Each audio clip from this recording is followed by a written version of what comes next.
Bom dia a todos, amados, graça e paz, amém?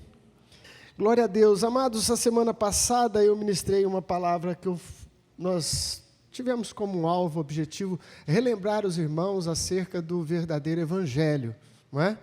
E eu disse que de tempos em tempos é bom que a gente revisa os nossos conceitos, os rudimentos da fé, né? Palavras que não podem sair do nosso uso cotidiano, da nossa memória, do nosso coração. E nessa mesma linha hoje eu quero falar também sobre a verdadeira conversão. Esse é o tema de hoje para a gente pensar neste assunto tão importante, tão fundamental, talvez a mensagem mais importante da Bíblia. É essa mensagem porque ela fala de salvação, de transformação genuína, não é? Não que essa seja a minha mais importante mensagem, mas sim a mensagem bíblica mais importante acerca da pessoa de Jesus Cristo. Amém? Convido os irmãos que abram, por favor, as suas Bíblias no livro de Atos, capítulo 9, versículo de 1 ao 18. Está sendo projetado aí, diz assim a palavra do Senhor. E Saulo, respirando ainda ameaças e mortes contra os discípulos do Senhor, dirigiu-se ao sumo sacerdote, pediu-lhe cartas para Damasco, para as sinagogas, a fim de que se encontrasse alguns daquela seita, quer homens, quer mulheres, os conduzissem presos a Jerusalém. E indo no caminho, aconteceu que, chegando perto de Damasco, subitamente o cercou um resplendor de luz do céu, e caindo em terra, ouviu uma voz que lhe dizia: Saulo, Saulo, por que me persegues? E ele disse: quem és, Senhor? E disse o Senhor: eu sou Jesus, a quem tu persegues. Duro é para ti recalcitrar contra os aguilhões. E ele, tremendo e atônito, disse: Senhor, que queres que faça? E disse-lhe o Senhor: levanta-te e entra na cidade, e lá te será dito o que te convém fazer. E os varões que iam com ele pararam espantados, ouvindo a voz, mas não vendo ninguém. E Saulo levantou-se da terra e, abrindo os olhos, não via a ninguém.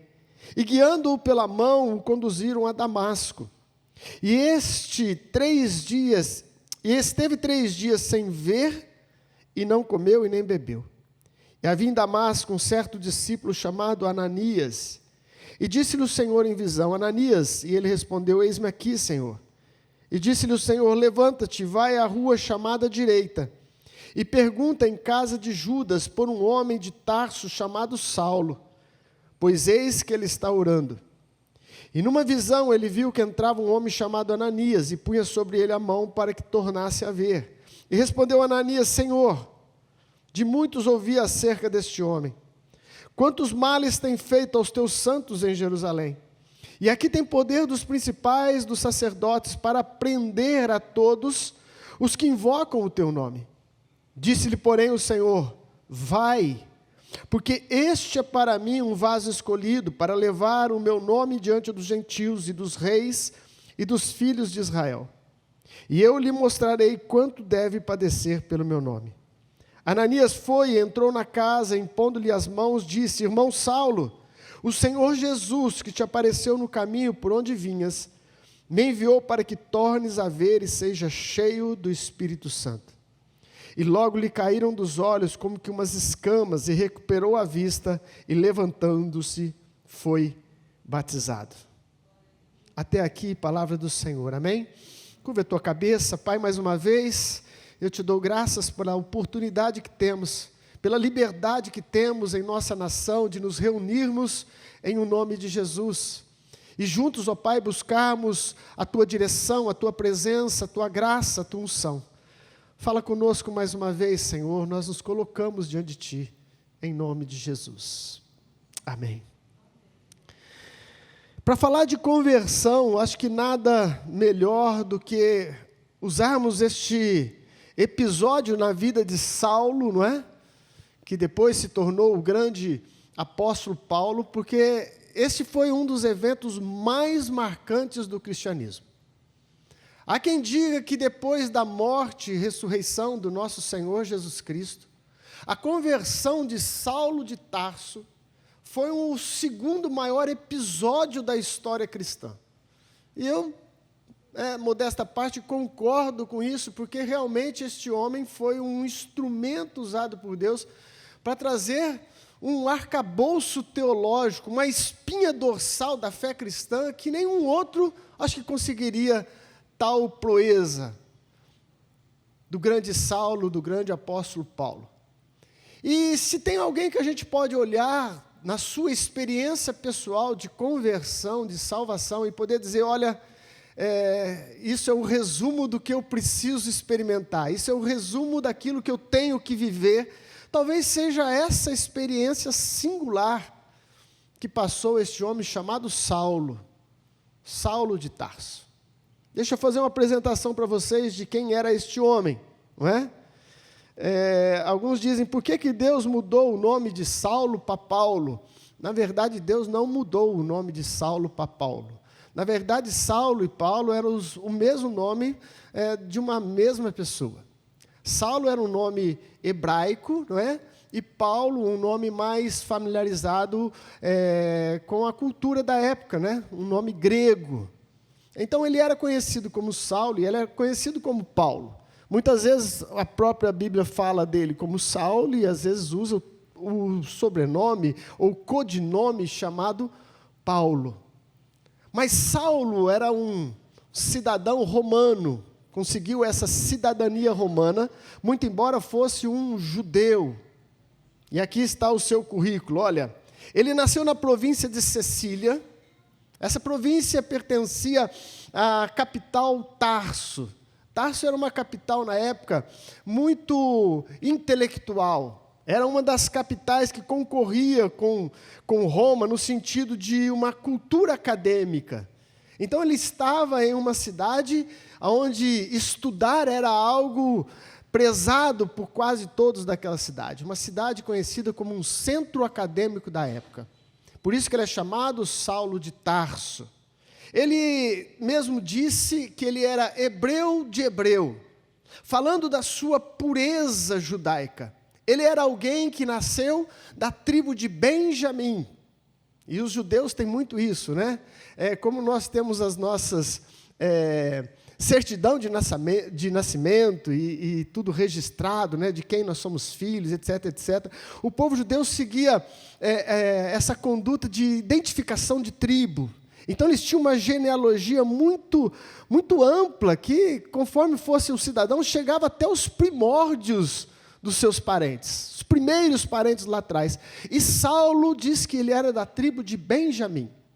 A tribo de Benjamim era a tribo que foi tirado o primeiro rei de Israel, que foi o rei Saul.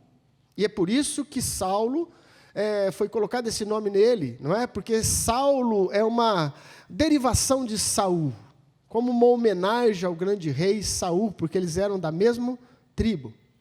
E ele disse que ele era hebreu de hebreu no sentido mais puro, mais amplo, ele não tinha mistura de raça.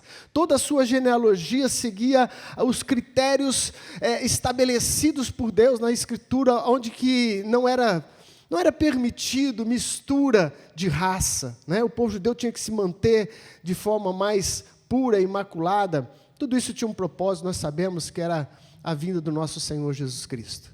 Mas Saulo, então, era um hebreu de hebreu, Saulo era puro de raça, e Saulo se apresenta como um fariseu. Ele pertencia à religião mais rigorosa da época, que era o farisaísmo, que tinha como meta e proposta trazer todos os costumes e leis do Antigo Testamento à risca. O fariseu contava quantas vezes lavava as mãos, o fariseu contava detalhes da lei, porque eles eram rigorosos em obedecer à lei do Antigo Testamento. Então Paulo se orgulhava disso e dizia, eu sou fariseu, e diante da lei eu sou irrepreensível. Este é o Saulo que nós estamos conhecendo. E ainda para completar o seu currículo, ele diz que foi um aluno, estudou aos pés de Gamaliel. Gamaliel era neto de Liel, que era uma descendência de sacerdotes que tinham uma destreza do ensino profundo das Escrituras. Então ele se orgulhava desse currículo todo, fariseu, judeu de sangue puro, né? Ensinado por o maior da época, Gamaliel, o grande ensinador das Escrituras, e ele trazia toda essa bagagem, como homem, como pessoa. E ele se apresenta depois na sua loucura insana, que para ele, amados, era um zelo por Deus. Aquilo que nós vamos ver de Paulo aqui, muito embora foi terrível, foi cruel, mas no coração daquele homem, ele tinha um intento nobre, entre aspas, porque ele achava que estava perseguindo aqueles que era usurpador da fé genuína. Ele estava perseguindo uma seita, ele considerava o cristianismo uma seita perigosa naquela época.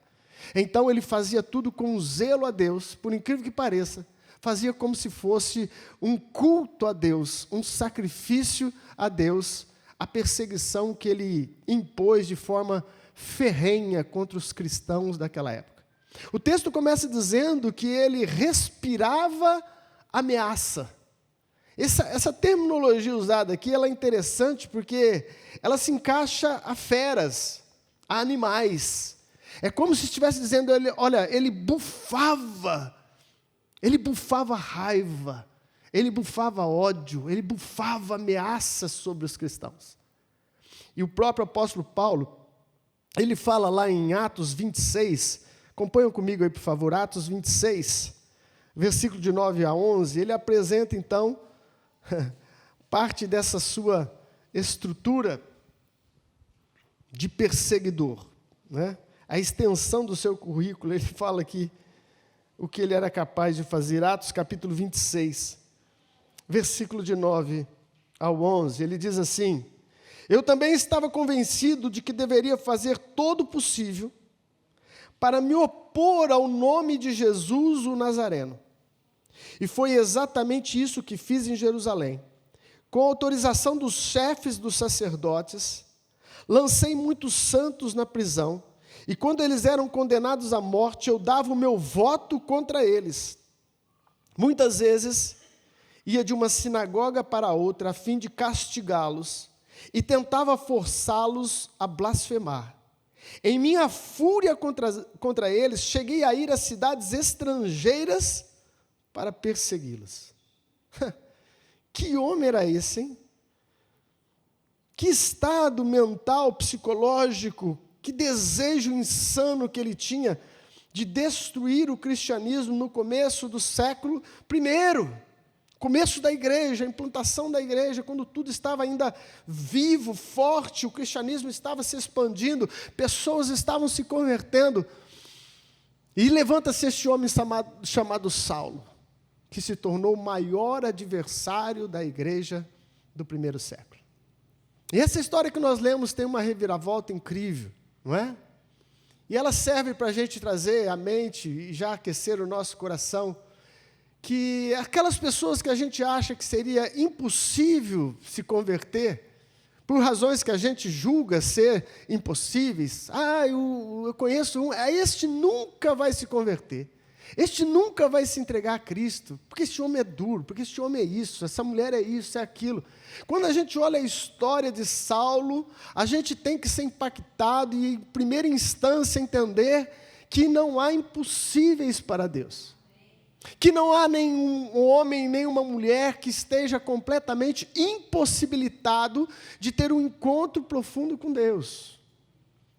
Mas diga-se de passagem, a conversão deste homem naquela época era como, a conversão de um grande líder muçulmano de hoje, né? Você tenta entender aí, pensar numa figura nobre dos nossos tempos, que é completamente opositor da fé cristã, e que vem a se tornar um cristão de forma intensa, que é o que aconteceu com este homem chamado Saulo.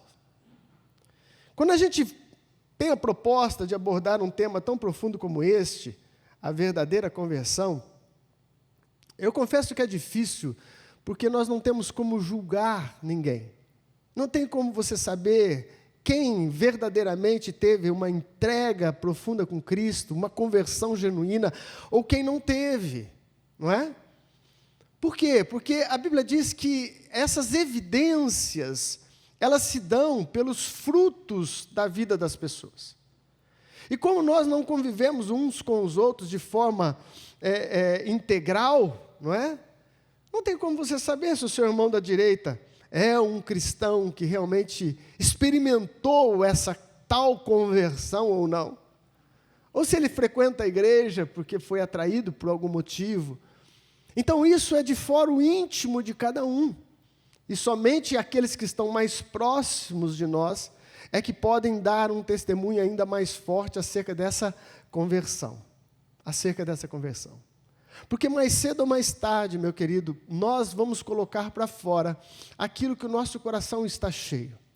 Você pode vir à igreja, você pode dizer-se cristão, você pode ler a Bíblia, mas se você teve um encontro com Cristo, se você teve uma transformação, o seu dia a dia, as suas ações, aquilo que você fala, aquilo que você demonstra, isso será as evidências que você teve uma conversão genuína. E esse termo, né, conversão, a verdadeira conversão, sugere uma transformação, uma mudança significativa de direção, não é isso? Ele se converteu, né? Ele mudou de direção, ele mudou o seu caminho, houve uma transformação, alguma coisa aconteceu com essa pessoa. E nessa história de Saulo, eu vou tirar pelo menos 3 lições que aconteceram ali nessa conversão e que deveriam ser também fatores que fazem parte da nossa vida, que deveriam ser sintomas da nossa própria experiência, porque o apóstolo Paulo, o grande apóstolo Paulo, experimentou neste episódio essa tal nomenclatura de conversão. Conversão. Aqui houve um divisor de água na vida desse homem. Então vamos ver pelo menos 3 coisas que eu acho que deve acontecer comigo e com você. A proposta é que a gente pensa na nossa experiência com Cristo. A proposta é que a gente reflita se somos verdadeiramente cristãos, nascidos de novo, se temos a nossa experiência pessoal, ou se ainda estamos num círculo religioso e nos falta este encontro de forma intensa que só você e Deus vai poder dizer. Amém? Primeira coisa que aconteceu com o apóstolo Paulo, e acontece, deveria acontecer conosco, em toda instância de conversão, é que a salvação acontece por um ato da graça de Deus em nosso favor. Sempre a salvação é algo que vem de Deus para nós. É um ato da sua bondade, da sua misericórdia. Saulo estava a caminho de Damasco com uma intenção maligna, uma intenção de destruir, de perseguir a igreja, até que Deus veio ao seu encontro, em um forte lampejo de luz, que chega a cegar o apóstolo Paulo. Mas, amados, isso é tão importante a gente entender, porque senão a gente pode ficar camuflado ainda em nosso próprio orgulho, em nossas próprias vestimentas de sabedoria humana, e perdemos exatamente a principal coisa, que é entendermos que salvação é um projeto de Deus para nós, e nada do que nós podemos fazer vai acrescentar mais salvação ou menos salvação para a gente. É um ato deliberado de Deus em direção ao ser humano. É graça de Deus. Por que é necessário enfatizarmos isso? Porque se você e eu não entendemos que não depende de nenhum ato seu, você vai se apoiar naquilo que você acha que você é bom, você vai se apoiar naquilo que você acha que você é melhor, ou que você tem uma proeminência, e você pode perder a grande experiência necessária na sua vida, que é confiar apenas na graça do nosso Senhor e Salvador, Jesus Cristo. O que é graça? Graça é favor imerecido. Imerecido. Nenhum de nós merecemos a salvação. Nós cantamos aqui um cântico novo, o último cântico foi cantado, onde diz assim: Senhor Jesus, você não me deve nada. E é bem isso, Deus não nos deve nada. Não nos deve nada. Às vezes nós, em nossa revolta interna, até acusamos Deus, ou questionamos Deus. Por que o Senhor não faz? Por que o Senhor não vem? Por que o Senhor não muda? Mas na verdade Deus nunca nos deveu nada.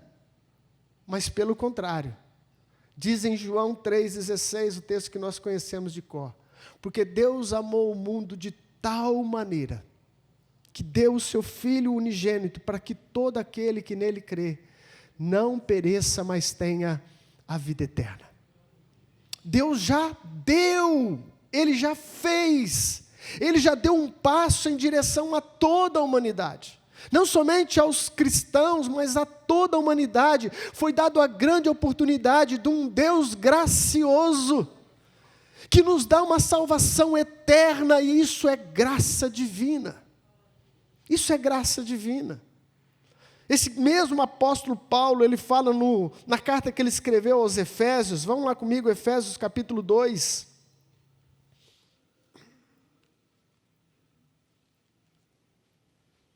Para você entender essa graça,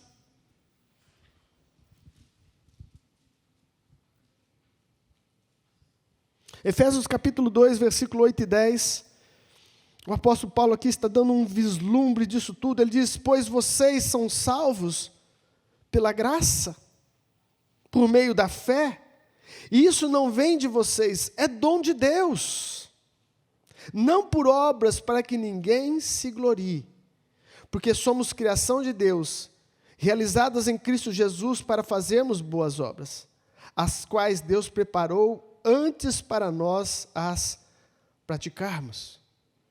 O apóstolo Paulo está dizendo: olha, você é salvo não porque você faz algum bem, não porque você ajuda uma pessoa, não porque você tem uma obra generosa, mas você é salvo unicamente, exclusivamente pela graça salvadora de Deus. E então, depois de ser salvo, você tem que entender que você nasceu para fazer boas obras. Fomos criados para isso. Mas se você inverter essa equação, você vai ter um problema muito sério. Esse é o problema de algumas religiões do nosso tempo, onde coloca as obras, onde coloca os feitos como uma condição primordial para se alcançar um karma, para se alcançar uma luz, para se alcançar uma nova instância de fé e de espiritualidade. E por isso eles fazem muitas obras. E as obras que fazem são boas, não são ruins. Mas o motivo pelos quais eles fazem, roubam deles a grande e maior graça, que é a graça salvadora de Deus. É a graça salvadora. Porque o apóstolo Paulo está dizendo: olha, ele faz isso para que ninguém se glorie. Para que ninguém se glorie. Mas isso parece um tema conhecido e muito insistido no nosso meio cristão. Mas nós temos que estar muito apercebidos para ver se, de forma sutil, nós não estamos confiando nos nossos feitos. E é sutil isso. Não é gritante, não é escandaloso. Mas sem que a gente se aperceba, sem que tenha um alarde muito grande, você às vezes está apoiado naquilo que você faz no reino. Você está apoiado na sua sabedoria, no seu estudo, naquilo que você tem ministrado, tem feito pelo reino de Deus. Portanto, Paulo teve que ter um encontro com a luz que é Cristo, com Jesus, de forma singular, ímpar, a fim de que ele cair por terra, no sentido literal que ele caiu, mas também cair por terra no sentido de um esvaziamento completo de todo o seu currículo espiritual. Paulo cai por terra e se vê como um nada. Se vê como um nada. Semana passada nós ministramos sobre Timóteo, é um texto do apóstolo Paulo, onde ele diz assim: olha, eu sou o pior dos pecadores. O pior dos pecadores. Portanto, meu irmão, é a graça de Deus. Não jejue por salvação. Não ore por salvação. Não dê estudo ou leia a Bíblia para alcançar salvação. A salvação é um dom gratuito de Deus sobre aquele que crê. Sois salvos pela graça de Deus. É favor imerecido. É favor de Deus em nossa direção. Mas é Deus quem nos busca. É Deus quem nos busca. Depois ele diz aí no versículo de número 4, Jesus falando para Paulo, fala assim: Paulo, dura coisa é você querer recalcitrar contra os aguilhões. E eu fiz questão de colocar essa tradução da Almeida Revista e Corrigida, porque na NVI eles tiram essa frase que eu acho tão importante. O que Jesus disse para Paulo? Paulo, vocês sabem o que é um aguilhão? Aguilhão é um instrumento pontiagudo que era usado para conduzir o gado. Então o gado estava se desviando um pouquinho, eles iam lá e davam uma cutucada nele, e davam uma espetada. E o gado então vinha para o caminho certo. Isso é um aguilhão, um instrumento de condução. E Jesus está dizendo assim para Paulo: Paulo, se você der chute, se você der coice no aguilhão, vai ser pior para você, Paulo. Porque você vai se furar, você vai se machucar. Em outras palavras, Jesus estava dizendo para Paulo: Paulo, em todo tempo eu quis te trazer. Eu estava te buscando, Saulo, mas você não conseguia enxergar. Essa que é a realidade. Você acha que esse zelo que Paulo tinha pela lei, pela religião e por todo o contexto do Antigo Testamento era um zelo desprezível? Não. Era um chamado de Deus que foi mal direcionado no coração de Paulo. A todo tempo, Deus estava com seu aguilhão dizendo: vem, Saulo. Vem, Saulo, e você será um grande homem. Vem, Saulo, e eu vou te fazer de você um grande homem. Vem, Saulo, e você será tudo aquilo no qual eu projetei que você fosse. Portanto, meu irmão, mesmo quando a gente toma uma decisão por Deus, saiba que é Deus que está se movendo em seu favor já de antemão. Já de antemão o Senhor está tentando te trazer. Ele está tentando te conduzir. Ele está te dando umas espetadinhas de leve. Mas se você resolver se rebelar contra essa direção, você se machuca. E você se torna uma pessoa ainda mais amarga, mais difícil. Portanto, isso é importantíssimo de entendermos sobre salvação. E se você quer ter uma perfeita, uma verdadeira conversão, ela nasce dessa concepção. A salvação é um presente de Deus para a humanidade. É um presente de Deus. A segunda coisa que eu aprendo nessa conversão maravilhosa de Saulo é que a conversão genuína a Cristo, ela sempre passa pelo encontro pessoal com Cristo. Uma conversão genuína a Cristo tem que passar por um encontro pessoal com Cristo. Paulo teve que ter o seu encontro pessoal com Jesus Cristo, uma forma íntima. Ninguém consegue dimensionar, ninguém consegue conduzir essa experiência. Ai, bispo, eu fui alcançado numa mensagem do fulano de tal. Glória a Deus pela mensagem pelo fulano de tal. Mas essa experiência, esses homens, esses ministros são apenas mensageiros da palavra, mas a experiência com Cristo é algo no seu coração, na sua existência. E se você não a tiver, você não vai ter uma verdadeira conversão. Você tem que passar com esse encontro com Jesus Cristo. Eu vi várias experiências, depois no final dessa mensagem eu vou contar algumas de grandes homens de Deus, como eles tiveram as suas experiências com Deus. Mas quais são as primeiras evidências? Para a gente fazer um check-up interno, não é? Um check-up interno se eu já tive essa experiência com Deus. Se eu estou dentro desse contexto de conversão genuína.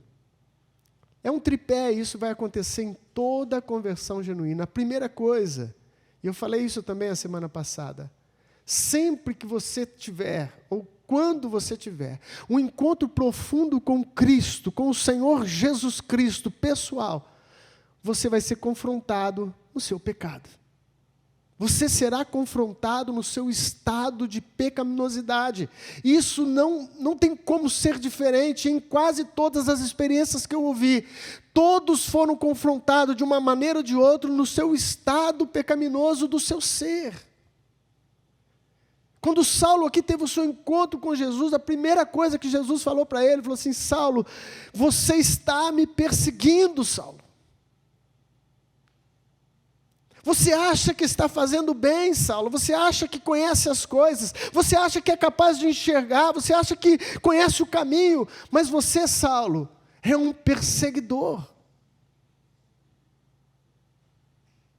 Ele teve que ser confrontado porque ele não via-se como um perseguidor de Cristo.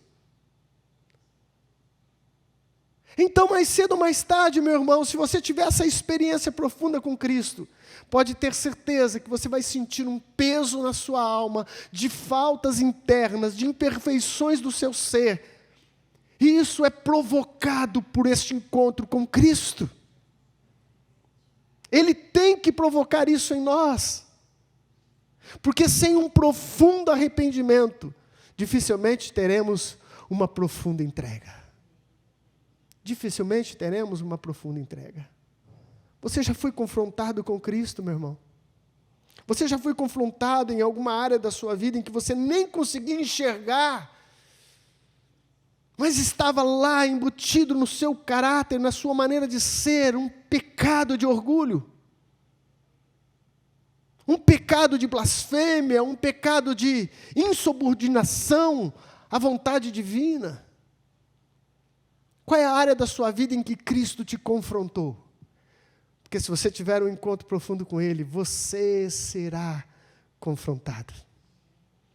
Como eu disse a semana passada, isso não é ruim.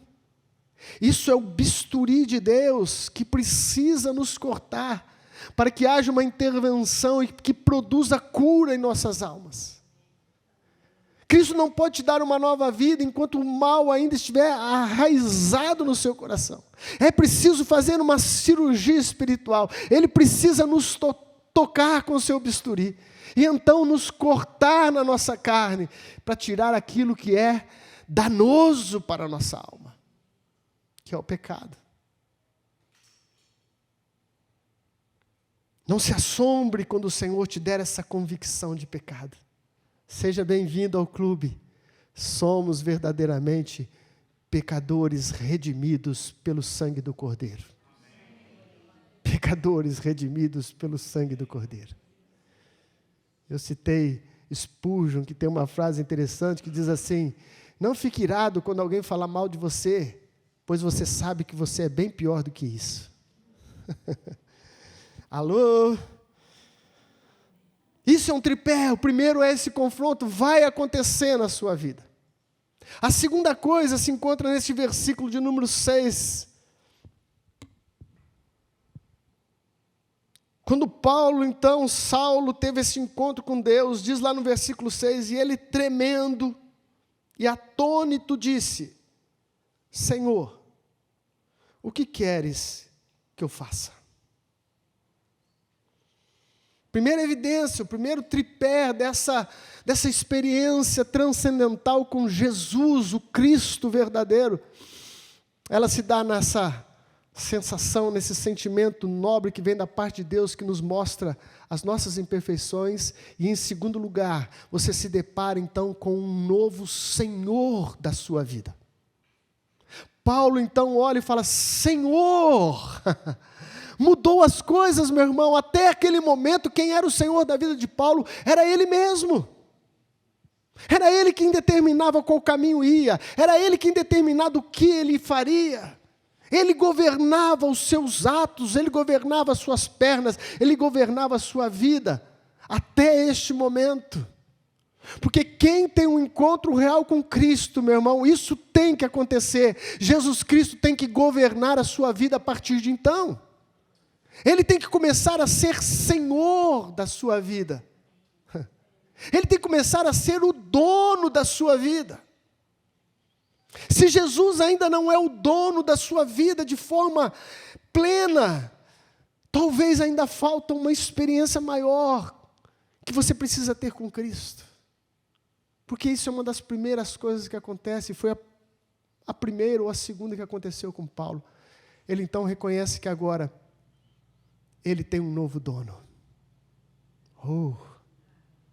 Ele tem um novo Senhor. E o nome dele é Jesus, o Cristo, o Salvador. Jesus já tomou o controle da sua vida. Jesus já tomou literalmente o controle da sua vida. Porque se ele não assumir este controle, alguma coisa está de errada nessa conversão, neste encontro profundo com ele, porque ele tem que se tornar o Senhor da sua vida. O Senhor. Paulo então fala a segunda frase, tão importante quanto a primeira. O que queres que eu faça? Amados, essas são evidências naturais de uma vida que teve um encontro com Cristo. Que seja feita a sua vontade a partir de então. Senhor, o que o Senhor quer que eu faça? Até então ele tinha cartas no seu bolso, que lhe dava permissão para invadir as sinagogas, que lhe dava permissão para pegar os cristãos. Ele estava todo armado, todo direcionado, no caminho de Damasco. Mas a partir do encontro com Cristo, tudo muda. E a perfeita vontade de Deus agora é o que importa para o grande apóstolo Paulo. Ele diz, o que o Senhor quer que eu faça? Você tem feito essa pergunta diariamente para o seu Senhor? Senhor, o que tu queres que eu faça? Isso acontece quando você tem um encontro profundo com Cristo. A vontade dele passa a ser a tua vontade. A tua vontade. Eu anotei aqui uma frase do grande teólogo Martin Henry. Ele diz assim, a grande mudança na conversão. A grande mudança na conversão acontece na vontade. E consiste na renúncia disso em favor da vontade de Cristo. A grande mudança na conversão acontece na vontade. E quando você então começa a entender que é necessário renunciar à sua vontade para que a vontade de Deus seja feita na sua vida. Isso é conversão, amado. Se isso não acontecer, você ainda não convergiu. Você continua sendo guiado pelos teus pensamentos, pelas tuas vontades e as suas ações. Estará mais humanizadas do que verdadeiramente transformadas por este Cristo. E essa é uma pergunta importante de se fazer sempre. Senhor, o que tu queres que eu faça? Jesus estava no Getsêmani, um dos momentos mais agonizantes da vida de Jesus Cristo. E ele estava orando de forma tão intensa que diz o texto que ele suava gotas de sangue. Tal era a pressão, a agonia que se instalou sobre Cristo. Ele estava ciente do papel e da obra que ele faria, de carregar sobre si o pecado de toda a humanidade. Amado, se o pecado seu já traz um peso na sua alma, você imagina o pecado de toda a humanidade. E nessa agonia, ele pensou talvez em recuar, ele disse, Senhor, afasta de mim esse cálice. Alguns acreditam que ele estava falando dessa separação necessária da presença de Deus, pois na cruz ele se fez pecado, e Deus não poderia estar com ele de forma plena como estava antes. Pode ser. Mas pode ser também que Jesus, na sua humanidade, colocou para o Pai uma hipótese, não há um outro caminho. Será que não tem um outro caminho menos, que sofra menos? Que tem uma dor menor? Pode ser. Mas eu te respeito se você pensar diferente. Isso são conjecturas que podem ser feitas do texto. Mas o fato mais importante não é essa parte. Porque depois dessa parte tem uma vírgula. E então Jesus completa, mas que seja feita a tua vontade. a tua vontade. Enquanto a vontade de Deus não é feita em nós, talvez ainda nos falta uma profundidade de transformação e de encontro real com Cristo. Você já se perguntou por que você está fazendo o que você está fazendo? É outra pergunta importante para a gente fazer. Por que eu estou fazendo isso? Por que você está vindo à igreja no domingo? Pergunta importante, por que você faz isso? Pode ter inúmeras razões, e eu não estou desprezando elas não, porque o Senhor vai usar de vários caminhos para atrair a sua vida para a graça dEle. Mas é importante sempre a gente entender o porquê fazemos as coisas. Seja feita a sua vontade na minha vida. Seja feita a sua vontade na minha vida. Bispo, como eu conheço a vontade de Deus? Eu conheço ela pelas Escrituras Sagradas. Os grandes homens de Deus que tiveram encontros profundos com o Senhor, não foi a semelhança do apóstolo Paulo, que teve uma intervenção literal divina. Deus veio ao seu encontro de forma pessoal. Mas a maioria dos homens que tiveram uma transformação tão grande quanto a de Paulo, como Lutero, como John Wesley e tantos outros homens, tiveram essa transformação pela palavra. A palavra é o Deus encarnado. A palavra, ela salta dentro da gente. A palavra que vai nos mostrar qual é a perfeita vontade de Deus. Mas para isso, meu irmão, você tem que renunciar à sua própria vontade. E essa é a maior dificuldade do ser humano. Sim ou não? Todos nós somos um pouco narcisistas. Nos amamos de tal maneira que todos os nossos atos são os mais corretos. E as mulheres ganham nesse quesito. Elas estão sempre mais certas. Mas todos nós, quando confrontados, temos lá o nosso arcabouço teológico. As defesas já pré-estabelecidas na nossa mente, está na ponta da nossa língua. Você precisa, meu irmão, cair por terra. Você precisa que essa natureza decaída renda-se literalmente à voz do seu Senhor, meu irmão. Só assim você terá essa experiência transcendental que pode fazer da sua vida uma transformação tal que verdadeiramente você vai poder cantar esse último cântico. Senhor, eu não estou buscando as suas bênçãos, eu estou querendo a tua presença. Eu estou querendo a tua presença. E em terceiro, em último lugar nessa experiência de Paulo, que geralmente acontece com todos aqueles que têm um encontro com Cristo, é que toda conversão genuína a Cristo nos leva ao serviço sacrificial a Cristo. É automático. Olha lá o versículo de número 15, 16. Disse-lhe, porém, o Senhor, ele está dizendo a Ananias, vai, porque este é para mim um vaso escolhido para levar o meu nome, diante dos gentios e dos reis e dos filhos de Israel. E eu lhe mostrarei quanto deve padecer pelo meu nome. Quando nós temos um encontro real com Cristo, amados, isso acontece de forma quase que instantânea e natural. Nós passamos a servir a este Senhor de forma sacrificial muitas vezes. O apóstolo Paulo, que era o grande perseguidor, agora ele é o perseguido. Aonde ele vai, ele é perseguido. Em todos os cantos querem apedrejá-lo, querem matá-lo. Ele está experimentando aquilo que ele mesmo plantou, mas ele está fazendo isso de forma sacrificial, porque ele teve um encontro profundo com Cristo.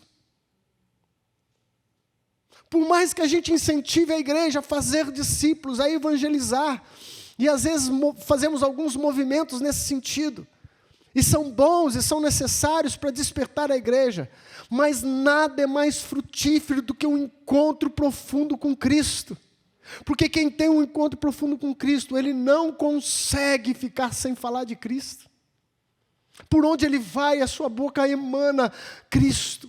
E ele espalha Cristo, e ele prega Cristo.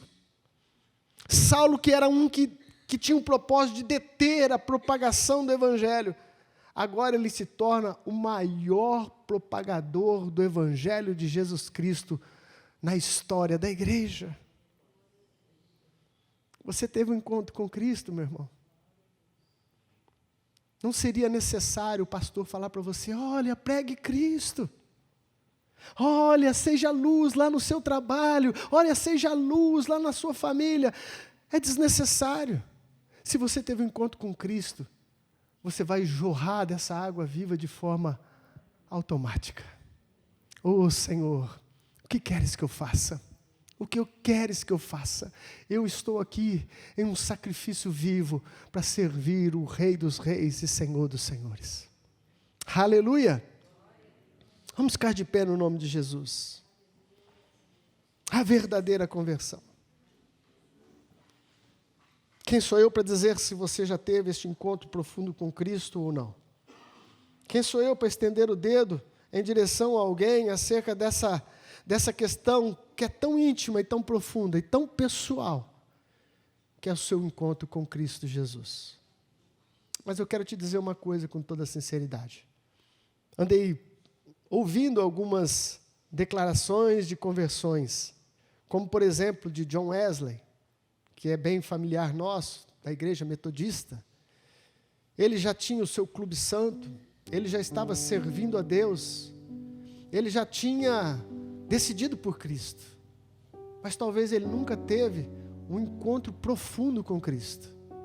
Isso aconteceu quando ele estava num culto e alguém estava lendo algo que Lutero havia escrito, que falava sobre a justificação também pela fé. E ele diz que ao ouvir aquela mensagem, ele sentiu o seu coração estranhamente aquecido. O que foi, será que aconteceu com John Wesley? Ele foi batizado com o Espírito Santo? Não sei. Eu só sei que a partir deste momento, a vida de John Wesley foi completamente transformada. E ele transformou a vida de todos que estavam ao seu redor, influenciando uma nação toda pela causa de Cristo. Porque em determinado momento ele conseguiu tocar neste Cristo. Ouvi o relato de Lutero, o grande reformador da igreja. Diz que Lutero não tinha paz no coração. Lutero se confessava todos os dias no confessionário, ao ponto dos bispos já não aguentar mais ver Lutero vir se confessar. Tinha confissão de Lutero que demorava 6 horas. Você já pensou você no confessionário, contando seus pecados por 6 horas? Até que teve um dia, em que ele estava lendo o livro de Romanos, que fala da justificação pela fé, e que termina aquele texto dizendo: o justo viverá por fé. Aquele texto saltou aos seus olhos, e ele então recebeu essa luz, ele teve esse encontro com este Cristo, e ele descansou em Cristo, e transformou a sua vida e a vida de todos que estavam ao seu redor, porque ele teve um encontro profundo com Cristo. Ah, bispo, isso é coisa do passado, dos pais da fé. Não, se você continuar estudando e lendo, você vai ver tantas histórias maravilhosas. Eu não sei quem conhece aqui um teólogo e pastor, Luiz Saião. Ele é bem conhecido, bem influente também no mundo teológico. Eu estava vendo o testemunho dele de quando ele teve esse encontro com Cristo. Ele já era da igreja. Alô? Ser da igreja não é estar salvo, ser da igreja não é garantia. O que garante a sua salvação é o sangue de Cristo, é a graça salvadora, é a sua entrega a esse senhorio. E ele já estava na igreja, mas sem paz, ao ponto de pedir para Deus tirar a sua própria vida. Em certo dia ele saiu no quintal da casa, e ele disse que debaixo de uma mangueira, ele começou a cantar um corinho a Deus, um corinho. E naquele instante ele sentiu o amor de Deus que invadiu seu coração de tal maneira que ele nunca mais foi o mesmo. Nunca mais foi o mesmo. Ele acordou pela manhã e achava belo uma formiga andando, ele achava belo uma folha que caía. Ele foi completamente transformado por este amor de Cristo. E hoje ele está já de idade, continua servindo a Deus e acrescentando demais na vida da igreja pelo seu conhecimento teológico e que tudo que o Senhor tem dado a ele. Você quer um testemunho de gente mais louca e mais presente? Aquele cantor Thales. Quem já cantou as músicas do Thales Roberto? Eu gosto ainda até hoje de muitas dele. E eu sei da vida louca que esse cara viveu, até mesmo quando já estava dentro da igreja. Mas eu vi o testemunho dele ontem. Ele disse que certa vez ele estava numa balada, louco, daquele jeito que o mundo anda. E que um amigo dele ficou endemoniado. E esse amigo endemoniado se voltou para ele e falou: você vai para o inferno, Thales. Ele falou: eu não. Ele falou: você vai, Thales, para o inferno. Porque você conhece a palavra. Os pais deles é cristão. Ele falou: você conhece a palavra e você tem se voltado as costas para este Jesus. Eu estou te esperando no inferno, o demônio falou para ele. E ele falou que mesmo não sendo da fé, mesmo não tendo entregue a vida para Jesus, ele começou a repreender no nome de Jesus. Não, eu te repreendo no nome de Jesus, eu não vou para o inferno. E ele foi para o seu quarto no hotel, e ali ele se ajoelhou diante de Deus, e ele sentiu a presença de Deus invadir aquele lugar, e ele se entregou completamente a Cristo. Você já teve essa experiência com Cristo? Quem sabe nessa manhã o Senhor te trouxe aqui para te mostrar que Ele te ama, e que Ele está te atraindo com laços de amor. Quem sabe nessa manhã seja uma grande oportunidade de você virar a página da sua existência. Tocar neste Cristo, que não está morto, mas que vive, ressuscitou. Ele é real, Ele é presente. Ele é Deus Emanuel. Ele é Deus conosco. E Ele é o mesmo ontem, hoje e para sempre. E para sempre. Vamos orar ao Senhor. Quero te convidar a fechar os seus olhos. Eu quero te convidar, meu irmão, quem sabe a fazer algo que você sempre hesitou em fazer. Sempre preocupado o que vão pensar de você, o que vão falar de você. Mas hoje o Senhor te chama mais uma vez para um relacionamento profundo e verdadeiro, de entrega completa ao senhorio de Jesus Cristo. Ah, Senhor. Comece a falar com Ele. A sua presença se faz neste lugar, pelo Espírito Santo de Deus. Pelo Espírito Santo de Deus. Ele está te confrontando agora. Ele está com o seu aguilhão, mas não para te ferir, é só para te trazer. Ele está te tocando nas partes mais pessoais sua, nos seus temores, nas suas dúvidas. O Espírito Santo está se movendo neste lugar. Eu sinto a sua graça. Eu sinto o seu toque especial neste lugar.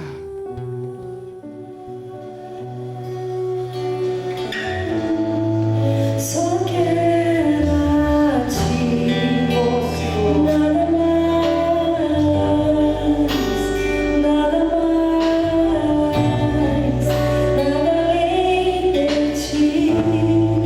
Só quero a ti, nada mais, nada mais.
nosso Deus. Eu sei que o Teu Espírito, Senhor, está movendo os nossos corações. A Tua presença, Senhor, é real porque Tu és vivo e reina hoje e para sempre. Nós, Senhor, clamamos a Ti, para que todo impedimento, Senhor, toda mentira, toda cegueira espiritual, Pai, caia por terra nessa hora, em nome de Jesus. Assim como o apóstolo Paulo, Senhor, caiu dos seus olhos escamas, ó Pai, e ele pôde ver novamente, que nós possamos ver a Tua glória, ver, Senhor, o Teu senhorio absoluto sobre tudo e sobre todos. Leva-nos, Senhor, a experimentarmos essa rendição plena, total, esse encontro pessoal que transcende, Senhor, a tudo que já vivemos. Ninguém resiste o Teu Espírito, Senhor. Ninguém resiste o Teu Espírito, Senhor. Se o Senhor tocar agora, Pai, essa vida vai se render aos Seus pés. Se o Senhor falar agora, essa vida vai se render ao Seu senhorio, Pai. E essa é a oração que eu faço. Derrama da Tua graça sobre este lugar, Pai, sobre essa pessoa, sobre este homem, sobre essa mulher. Derrama, Senhor, graça salvadora, favor imerecido, em o nome de Jesus. Em o nome de Jesus.